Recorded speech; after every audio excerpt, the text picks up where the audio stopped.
Welcome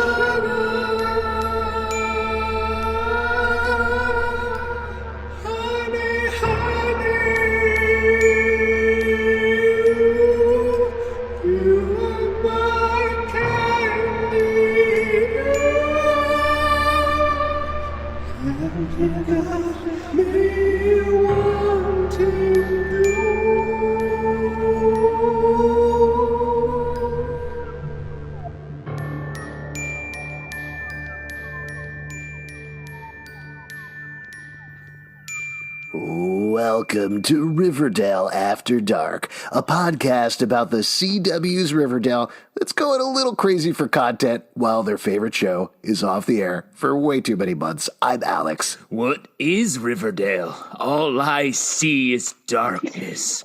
Where can we go? What can we do? I'm Justin. What is time? When will this stop? Come on, new episodes, please. I'm Pete. Oh, and I'll tell you what. It's been a long time since Riverdale's been off the air because Pete is doing the opening bit, so that's pretty exciting. He's out of ideas. But more exciting, we have a special episode today for you all because we have a special guest here. We got Macy Jones from the @NoContext Riverdale Twitter account, which is awesome. Macy, welcome. Hi. This is so exciting. Crossover episode. It's like one of us is the Katie Keat and the other one's the Riverdale. Yeah. Which is which, though? We don't actually know. So, Macy, you have this great account on Twitter. I love following it. It's so much fun. Thank you. It's everybody probably who is listening knows what No Context Riverdale is, but where did the idea first pop up? When did you decide, I'm going to just for fun do this No Context Riverdale account? It was before season 3 started, and I don't know, I was just rewatching the other episodes, and I kept seeing little things that were just so ridiculous and so crazy. And I'd seen other no context accounts for other shows, and I was like, how is there not one for Riverdale? Like, it doesn't make any sense. So I just made it, and I made it mainly just because I like rewatching and seeing little things, and I just wanted to post. I didn't expect, for whatever happened, what it's become now, a whole thing, I guess. The genius of it to me is No Context Riverdale Riverdale is a show that requires the most amount of context to explain anything. So No Context Riverdale is especially amazing because there's no way to make sense of anything from a snapshot like that. No.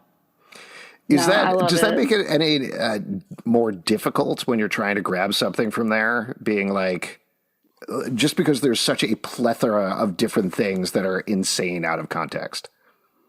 Oh my God. I really have to, I'll screenshot so many things, and then I'm like picking out which ones to use. Sometimes it's like, this seems too out of context. So I just put it away for another time. Maybe something will happen. It'll be relevant somewhere, sometime. So I have a bunch just stored away. Nice. Oh, man. Is there a particular episode where you had an especially hard time deciding, like, this is all out of context? Oh, my God. Basically anything that happened in season 4, like from start to finish. I felt like that was a crazy ride. Like, so many lines I was just like, did they write this for me to post? Like, it was just, there were so many things. Well, to that point, your account has become a favorite of a lot of the writers, a lot of the actors on the show. When did you first become aware that you weren't just doing this fun Twitter account, but something that the show itself was actually paying attention to? It was like, when was it?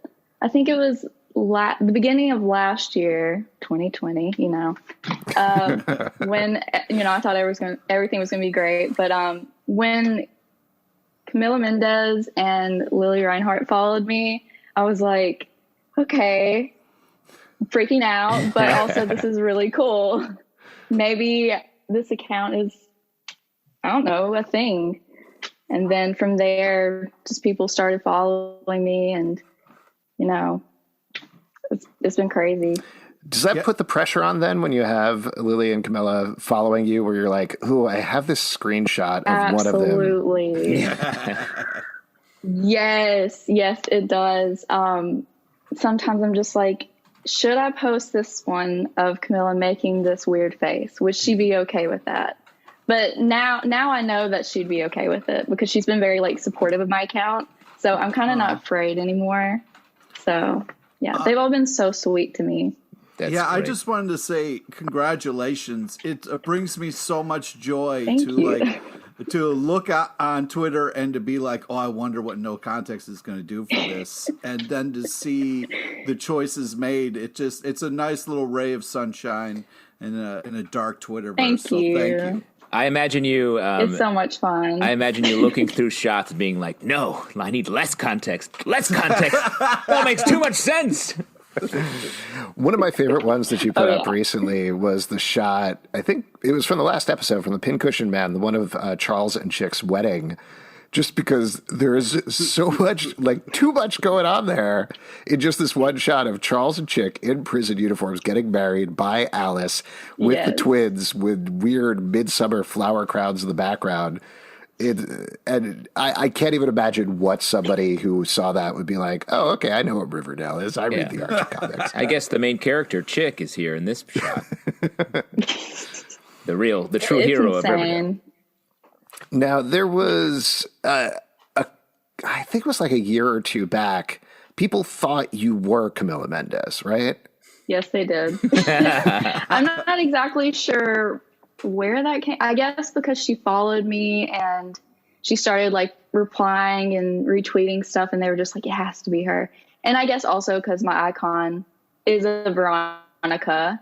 So that may have had something to do with it. But now I think it's just like people just joke around with it. Hopefully no one actually still thinks that. I do get like the random DM like, oh my God, Camilla, I love you so much. And I'm just like, I'm sorry, I'm not her. No. As your account has developed, as you've grown on there, you've started adding other features, other things that you've done. You know, you've done face reveal, you've done like Instagram stuff. You started, I think, growing beyond just doing screen caps to doing videos, Riverdale One Set, etc. What went into that decision? Mm-hmm. Why did you decide to do that? And what's it been like just amping up the amount of content that you're doing? I don't even know. I think maybe like 2 years ago, I just started doing like memes, and I was like, because I was kind of nervous to do that at first because I was afraid people would be like, we just follow you for the random screen caps. We don't want your like commentary or whatever. And I was really worried about that. But then I just started doing it, and I already love like making memes. Obviously I post memes all the time. And it's so easy with Riverdale. But I'd made funny like video edits before with other stuff, and I was like, it would be so much fun to do with Riverdale. So I don't know, it just happened, and I'm glad I did because it gives me a lot more like creative freedom to branch out and not just post screen caps. Yeah. About how much of your time would you say per day is spent on this account? Alex, how dare you ask?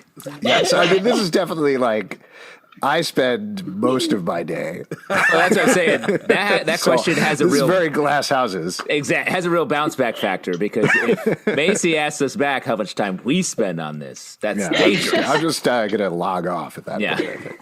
Oh, we all shut our laptops off. It depends on if I'm like, I don't know. It's just like usually at night, like when I'm trying to go to sleep is when like my best ideas come out for memes. And I'm like, I have to write that down. So I just have a bunch of notes of really random Riverdale meme ideas. And, but normally what I do is I'll rewatch the newest episodes a couple of times, and I'll screenshot little things and put them all in a little folder and then like post them throughout the week. So I don't know, not much. I kind of like space out my time with it. I don't spend too much time at once. It's just all over the place. It's just whenever I get an idea, I'm like, inspiration. You have to wait for it to come to you. Yeah, I don't want to be pressured. Yeah. Yeah. What has, speaking of pressure though, what has the hiatus been like for you? Because you're obviously not getting new episodes, you're not getting new screenshots. Yeah. What's it like trying to create content then? I feel like I had a lot of practice last year with the whole pandemic. Yeah, a lot of practice. And like they went on that very long hiatus that we did not expect. So it's hard at times because, you don't have any new content, but at the same time, I get to rewatch old episodes and see stuff maybe I didn't see before, things that might be relevant to post now, or like things for more relevant memes to post. So it's kind of fun to go back and be like, oh my God, I totally missed that. I got to post that. So it's not too bad. Do you have? But I mean, obviously, I miss Riverdale. Yeah. No, do you have like a couple that like you screen grabbed or really liked, and you're like, oh, this is my favorite of all the ones that I've done?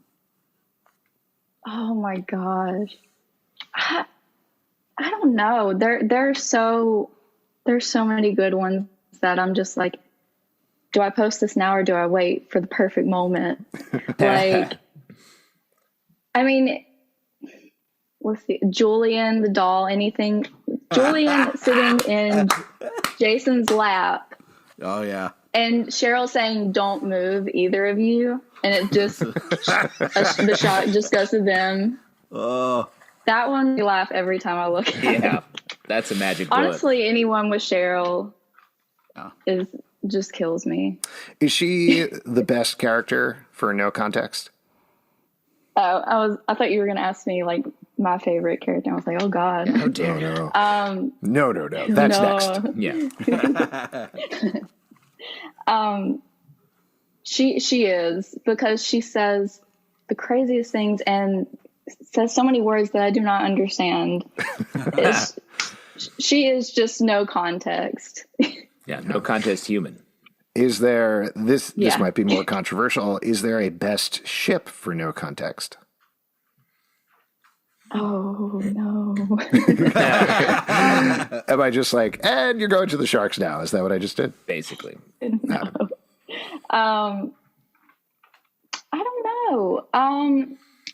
Varchi, I get some good Archie and Veronica because just them alone have good no context lines, but them together, Veronica being very dramatic, saying like daddy this, daddy that, and all that stuff. Archiekins, like there's always something there.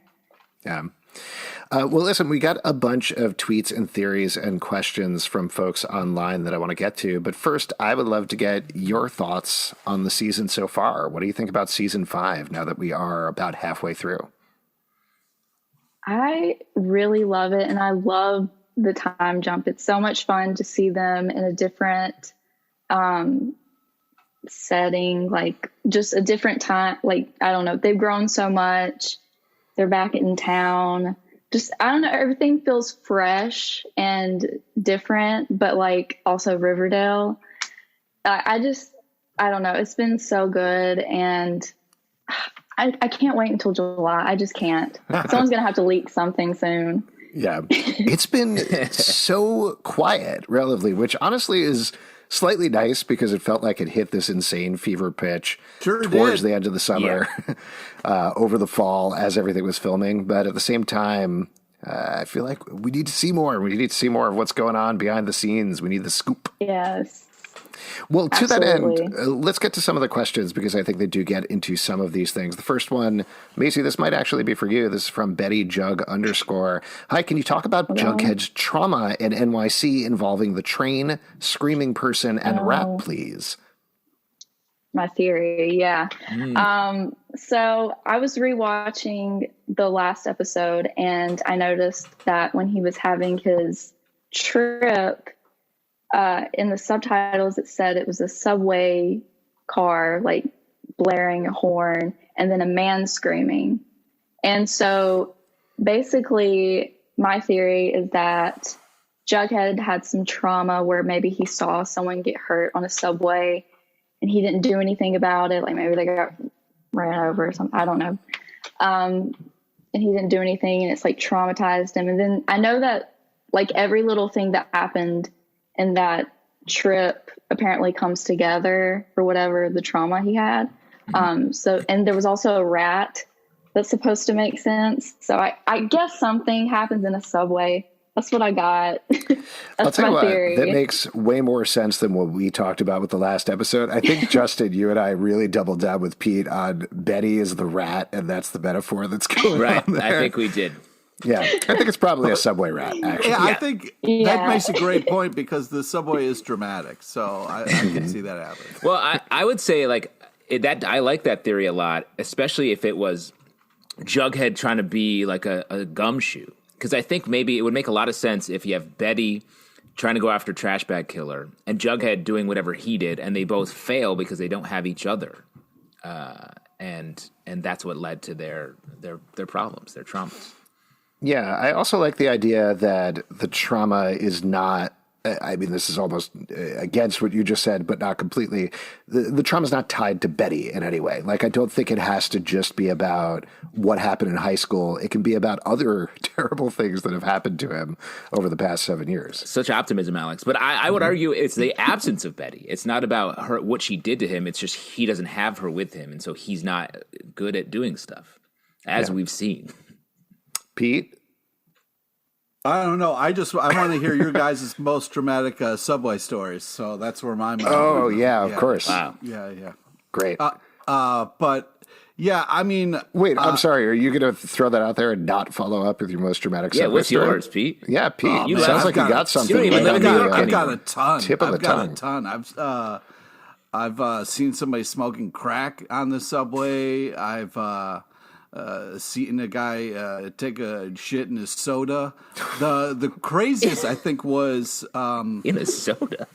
yeah, this guy tried to jump onto the tracks, and there was no train coming. So like a bunch of people came over and helped him, and I'm walking up, with my backpack. Like, I'm going to start my day as people are pulling this guy up from the tracks, and he's just kind of like out of it, and and it was just kind of like this kind of crazy, sad, amazing thing of like people, strangers coming together. Like someone gave him their breakfast, and he was just kind of like chilling, drinking water, and like was okay eventually. But it was like a real, like it went on for like 30 minutes. Like when nobody was looking, he tried to jump again. It was a lot. We need you to go on a Jughead-style trip and see if you have the same vision. We could prove that to be a Riverdale theory and not just a Pete crackpot story. Oh, okay, cool. What were you saying about Betty, though, Pete? Well, Betty for me is like, I really want her because she's such a like interesting, cool detective. Like I really want her to kind of like get to the bottom of the stuff, and I'm hoping that, like Justin said, it's a Jughead team up because they do really work cases well together. Yeah. Great team, just except for in the romance department is the only Oh, part don't that you they start! are really Don't you start! meshing together. If only there was someone else you could be with on the show. Macy, do you, I hesitate to ask, do you have a ship? Are you a team, or do you avoid that? And just to give you the background, Pete is Bughead, much more Bughead.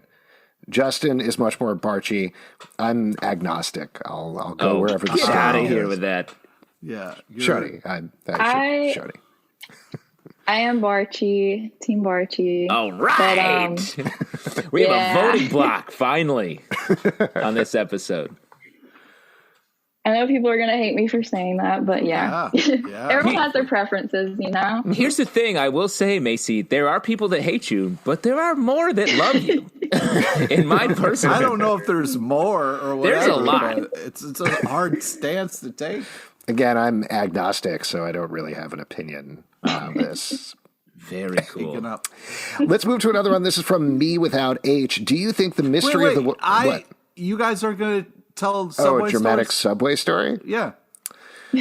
I guess there was there was a girl that I really liked, and we were spending a really nice night walking around the city. It was a perfect New York night.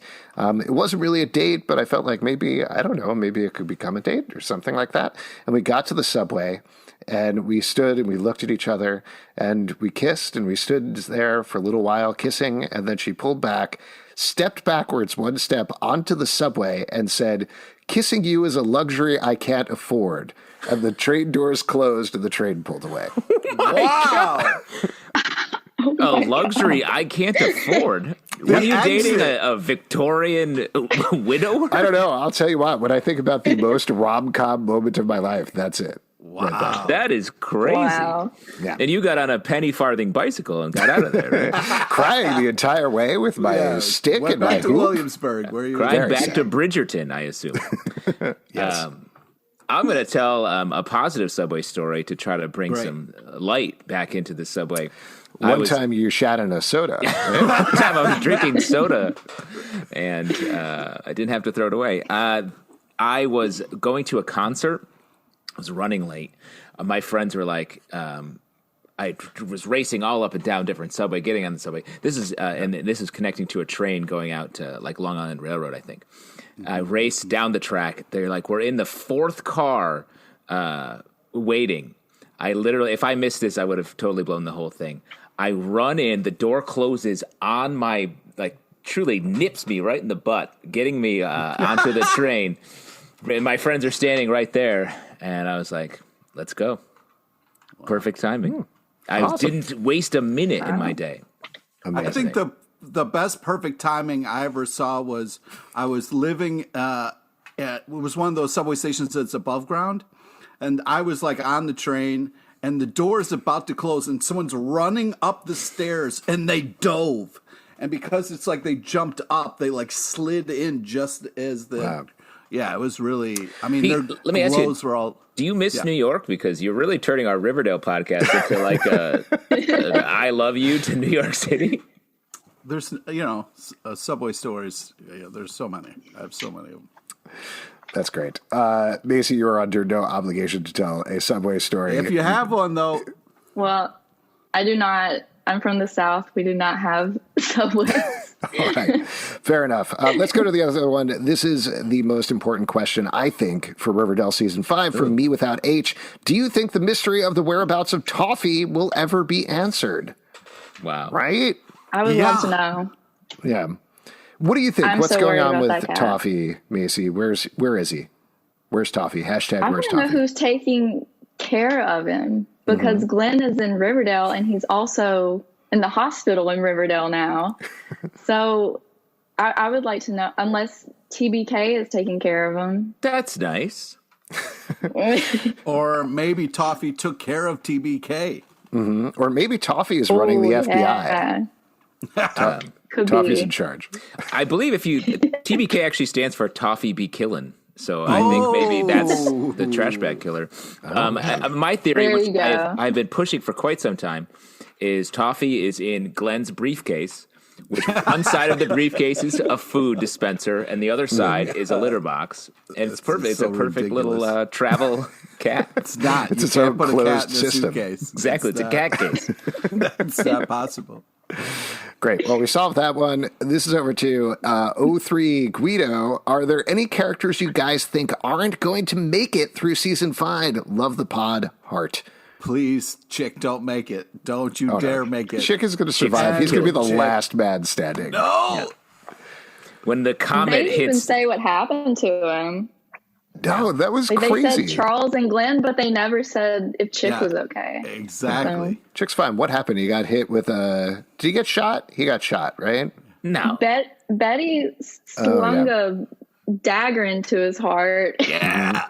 That's fine. It went between the ventricles, so he's all good. What do you think the knife He'll throwing make it. training regimen is like for the FBI trainee program? Do you think it's because she was good at it?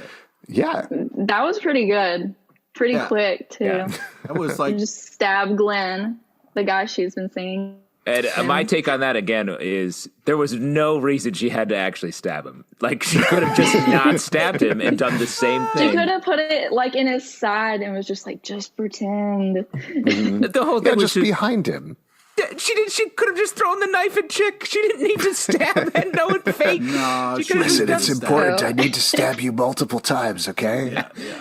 Yeah, Glenn. It's a metaphor. Yes. She was doing that for us. Well, what do you think? Yeah. We haven't really had any major character deaths in a really long time. I mean, the first couple of seasons were pretty bloody. I think season 3 was the most deaths per episode, and they've kind of in a certain way pulled Who are you back. trying to kill? What are you trying to do? No. I don't want. I'm never into character deaths. I think hurt your characters emotionally, make them suffer, and see how they push past that. But don't kill them off because then their stories are done.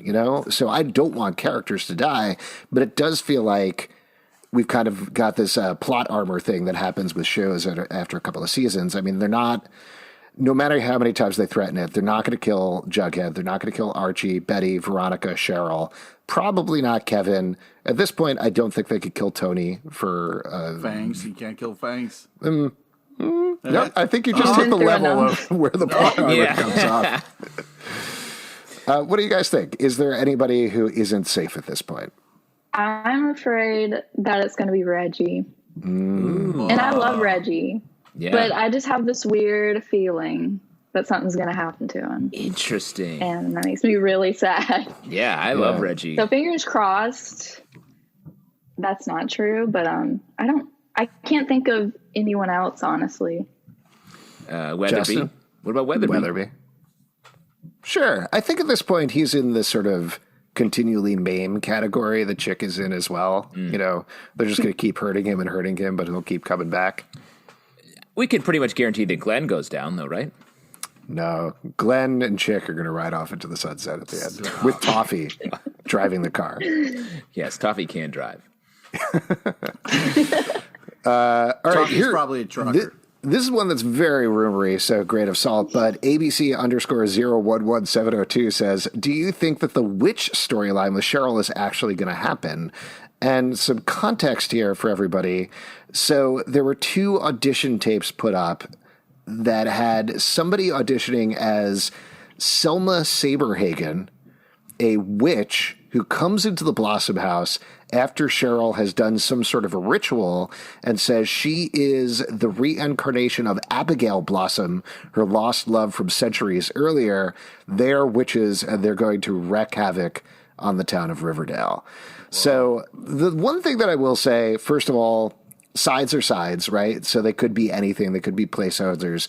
They're not necessarily final scripts. They certainly could just be looking for the sense of an actor versus what an actor is actually doing. But at the same note, both of the people that posted these auditions are legit actresses. They're not just random fans. There's been a lot of fan pranks over the past couple of months. This does not seem like a prank. This seems like an actual audition for something. What do you guys think, though? Are they actually going to take that step and say or imply that Cheryl is a reincarnated witch?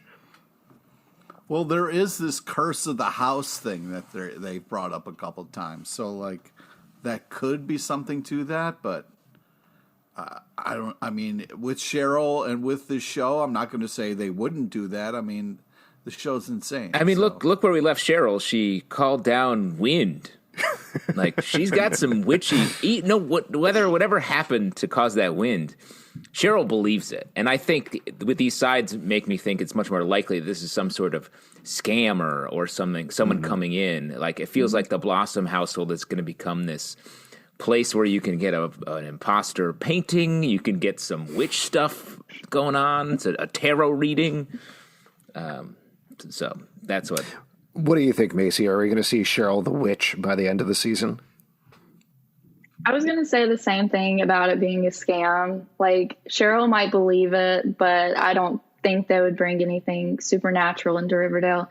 Because normally what we've seen with Riverdale is when something seems supernatural, there always seems to be a non-supernatural answer for it in the end.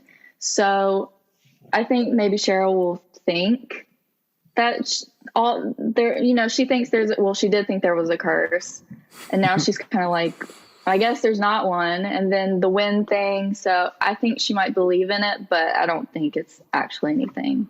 I love that we've been talking about on the podcast about this season Cheryl's arc, and we started off with the end of high school stuff where it was her wrestling with a relationship with Tony and what that's going to be like, and post Time Jump with this whole Grey Gardens thing, but it was very much, is Cheryl going to rejoin society? Is Tony going to save her and bring her back to be the great person that we know she can be? And then it's taken this swerve into, all right, well, now she's in a wind cult, and then eventually she's going to be a reincarnated witch. But then by the end of the season, I think she'll be back together with Tony. That's the show, man. No, I think we pulled out of our hat of Riverdale plot lines that Tony has to rescue Cheryl from the Wind Witch cult that she started. Yeah. Well, the Wind Witch might explain the flying babies, so. They're never going to explain that. You're obsessed. You can't just have flying babies once. Pete, you don't have kids of your own, but babies float. They fly. Sometimes they grow out of it, like all of us do. Like you get potty trained, you stop flying. Yeah, you get the My let reasoning out. for that one was that Betty hallucinated the babies floating because she had the seizure. That was my 100%. reasoning for it. We've told I Pete try to that think several times. logically. Yes. Yeah, we keep telling Even Pete though that. the show it is doesn't not stick. always logical. Yeah. This is one for Pete. This is from Bugheads _ the Bughead slow burn that we are obviously getting in 5B. Once she saves him and they talk about everything, Pete will know what I mean. The Bughead King at Real Pete LePage. Now, Pete responded on Twitter like, haha, hope so. So, Pete, do you know what they mean? Yeah, I mean, I know what they mean in the fact that you can't stop Bughead. You know what I mean? Like they're two people who are struggling right now, both of them, and they need each other to feel better and to help each other out of what they're in. You know, and I think that's what they're talking about. So I believe that Bughead is the answer to get kind of Betty on the right track and to get Jughead back on the right track. What's your take, Macy? What do you think's going to happen with Bughead? Are they headed to a reconciliation? Is there a relationship in the future? What's your take? Be gentle. Well, the last time I did my take, people came at me, but I'll say it again. Yeah.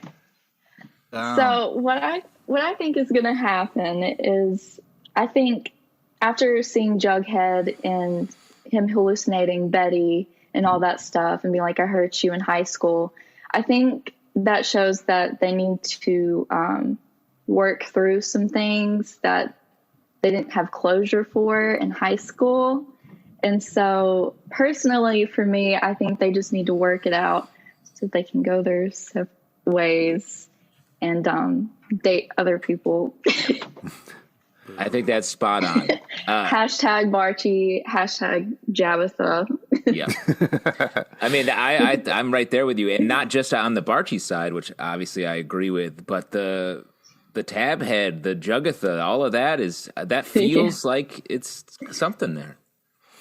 As usual with Riverdale, I think it can go pretty much any way, and I think you could have to revise your opinion at the beginning of every single episode, because whatever you think is going to happen, it's going to swerve in an entirely different direction.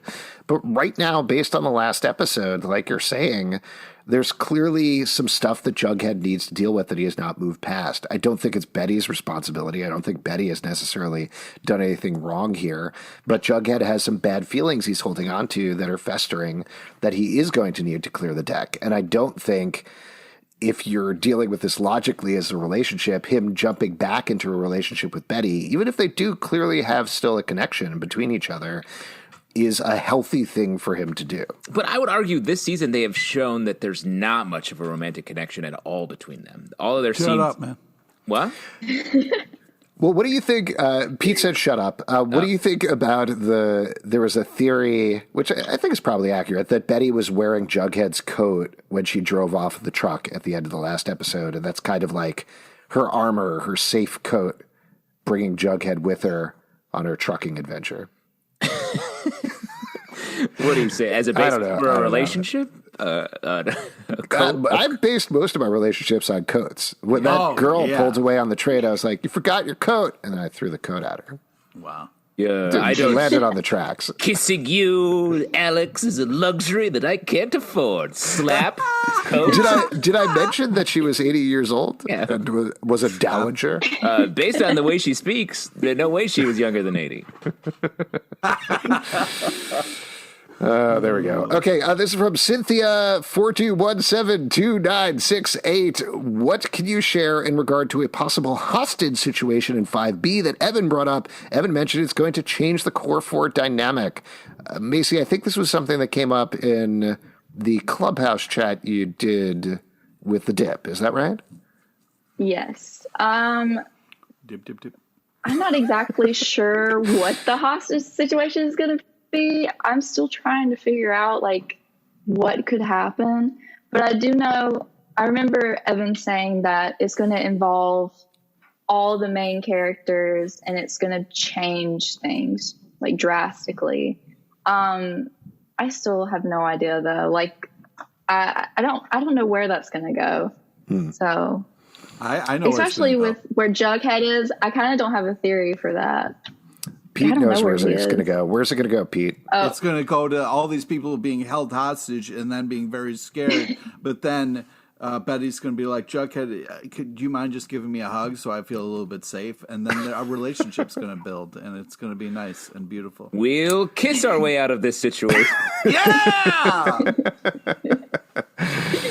I mean, to me, it sounds like someone's going to do something that crosses a line that you wouldn't expect. Well, either that, or if it does involve Varchi, because we saw those scenes from the promo of somebody breaking stuff up in the jewelry store that Veronica has built, which good decision to build a high-end jewelry store on the worst part of town.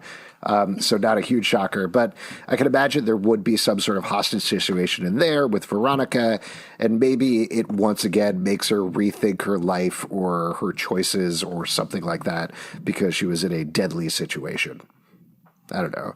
At the very least, I do hope, even if it's a small thing, it does lead to some sort of conversation with Veronica and Archie, because they just jump back into this relationship. They're good to go. They need to talk about what happened over the past 7 years. I'm just, like, something you said is sitting right with me, and you saying, like, oh, the bad part of town. Like, Okay, in Mister, Riverdale- we're going to kiss our way out of the situation, has some things to say? Yeah.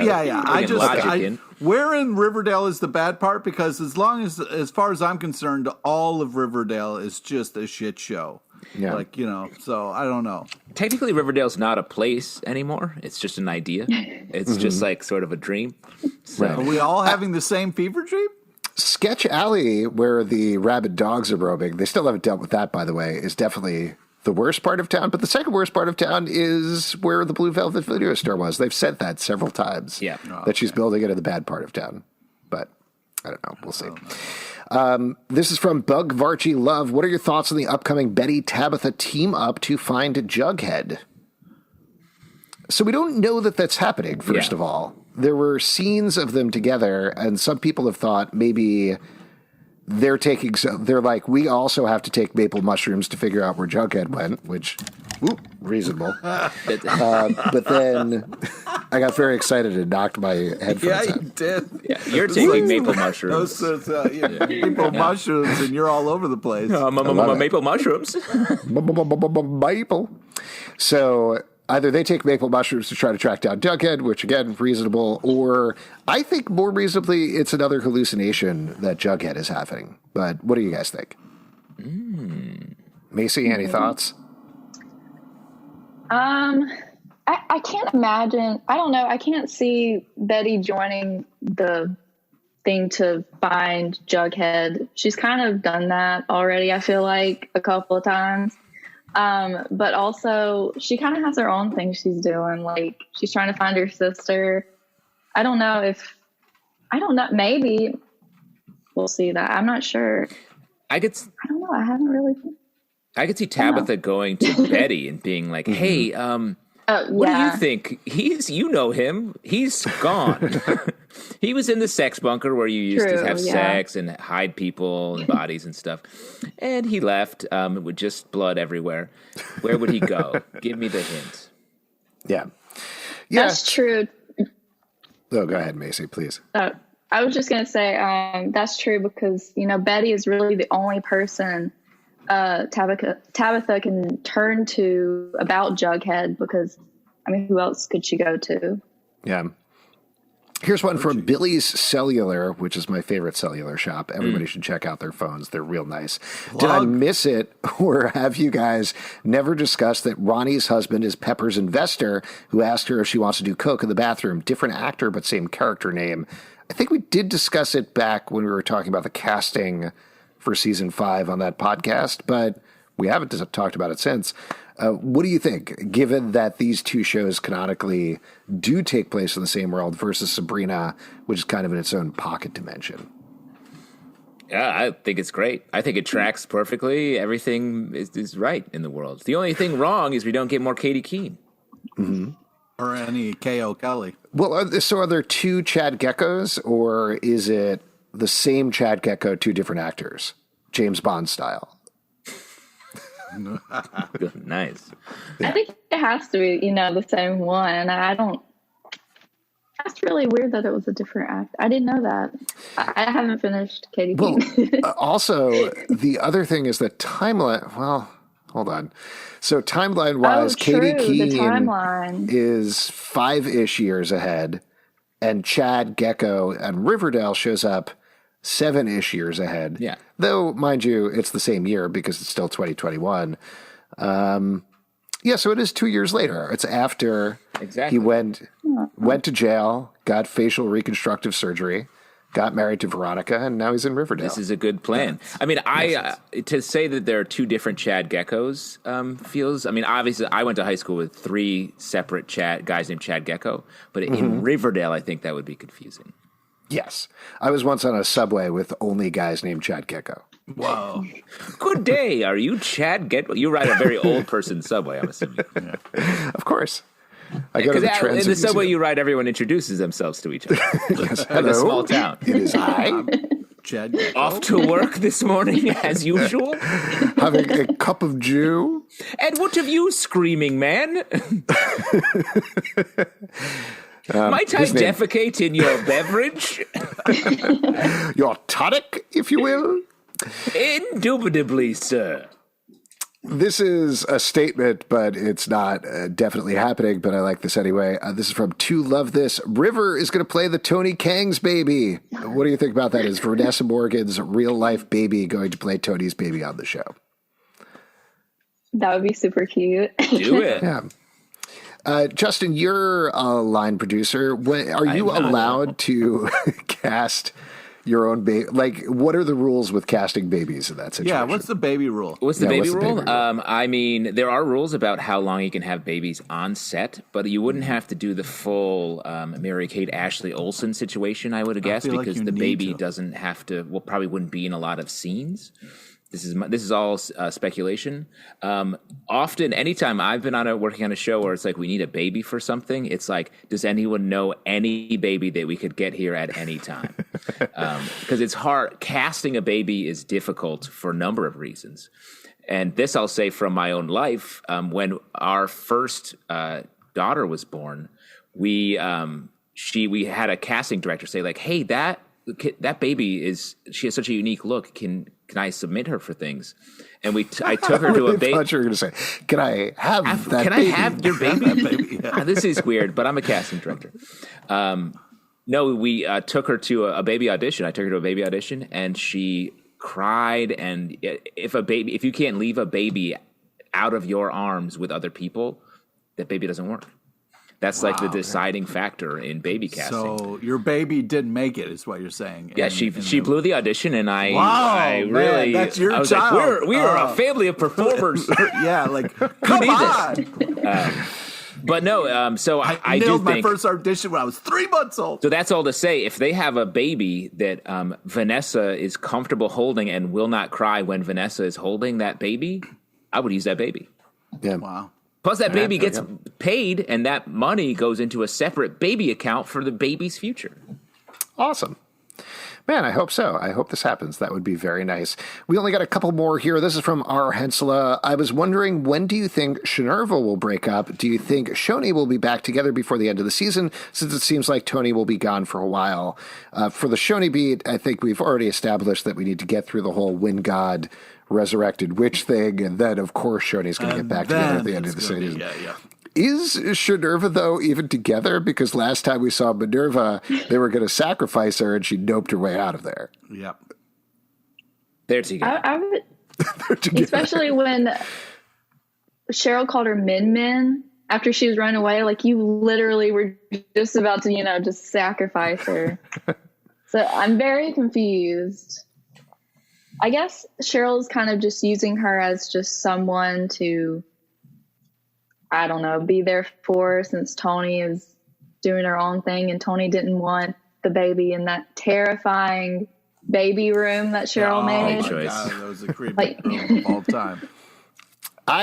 This is a total side note, but I love that room, and it makes me kind of sad. I know a lot of people follow Denise Nedredre, I think that's her name, the one who does the set decorations, and I constantly think about how they meticulously put together this insane baby room that we have now seen for 30 seconds on screen. And I mean, I know that's the life of a set decorator, but it bums me out that it's like, oh man, she was posting all these pictures of all these crazy, crazy paintings that she put in there that you can't even really see in the shot. It's great though. I love that room. I want to live in that room. I think when you're dating Cheryl, Honestly, same. yeah, I want to raise a child in that horror Oh room. my God. When you're dating Cheryl, you have to expect a potential sacrifice every now and again, and it seems like Minerva's on board. So you think Shinerva's going to continue? I do. All right.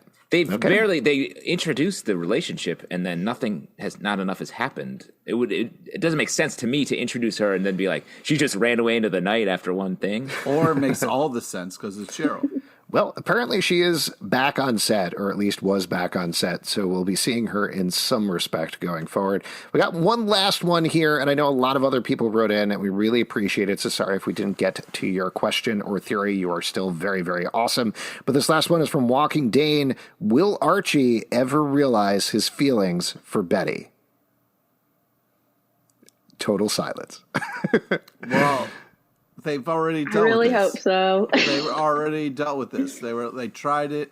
It didn't work out. It was just like it didn't fit. I don't think they tried hard enough. There it is. Well, what did you think, Macy? What did you think about that last conversation? Because obviously there was so much discussion about what went down with Archie and Betty. It seemed, in certain respects, and I think this is a fair interpretation, as very final, as almost talking to the fans and saying, this is why we as a couple do not work. Betty saying that to Archie. But at the same respect, as you mentioned, a lot of Barchie fans were very upset because they felt like this was a 3-episode arc, and at most they get with Barchie is 2 episodes, 3 episodes. Obviously a lot of back and forth with the fandom about it, but curious to get your take. I feel like Betty and Archie didn't really give it a chance to actually be a couple. Which is fine that they wanted to just do a casual hookup, but they just immediately were like, we're not going to try to be in a relationship because of other people. And it's like, I don't know, try it. Just try it. There's no harm in that. And they just kind of vetoed it so quick, and we're just like, I don't know. It was like Archie kind of said it, and then Betty just went along.